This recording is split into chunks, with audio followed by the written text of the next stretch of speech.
Prime Minister has told the BBC he won't bargain away a referendum. I am in favour of having a referendum. And I'm saying the right thing to do is for Britain to have a new chance, to have a decisive say about our future in Europe. It has never been the case that a €2 billion bill has been presented in this way.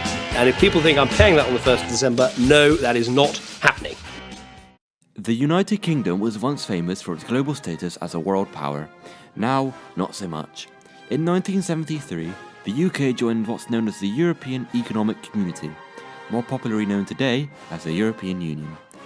And as a member state, the UK must follow laws and regulations set up by European Parliament. The government seemed to be putting a large focus on what benefits the elder generation and not the younger. I will be embarking on a task to get the opinions of a younger generation and see if the European Union is as important to them as it is to everyone else. I think the UK should leave the EU as there are many financial burdens, such as Greece and their massive amount of debt that they're in with other countries, and unfortunately the UK are obligated to provide them financial aid, even though we're in our own crisis at the moment. Experts say that the biggest advantage of the EU is free trade between member nations, and if the UK were to leave, a lot of money would be lost through trade.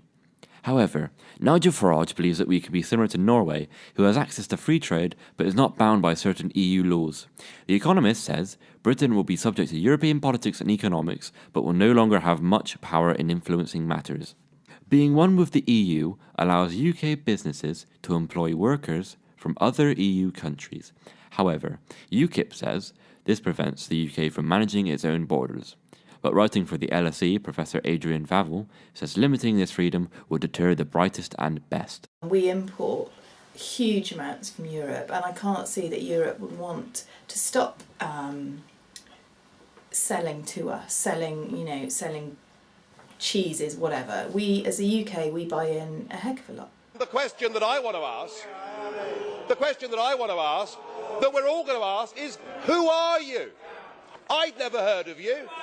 Nobody in Europe had ever heard of you. I would like to ask you, President, who voted for you? And what mechanism? Oh, I know democracy's not popular with you lot.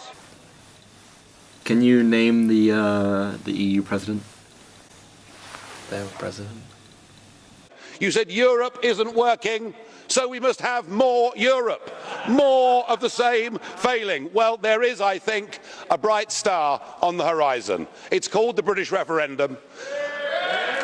A referendum, which is a vote requiring a yes or no response, will take place. And this is the same method used to determine Scotland's fate in the UK in 2014. I've heard arguments on both sides. I'm not sure whether the arguments are merely politically driven.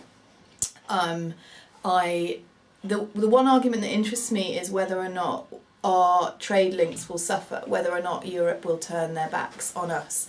There have been talks of people as young as 16 being able to vote, which is a very similar situation to the recent Scottish independence referendum in 2014. If this is going to be the case, it is important for younger people to know what they're voting for. I believe the younger generation do not have as big a say as they would want to.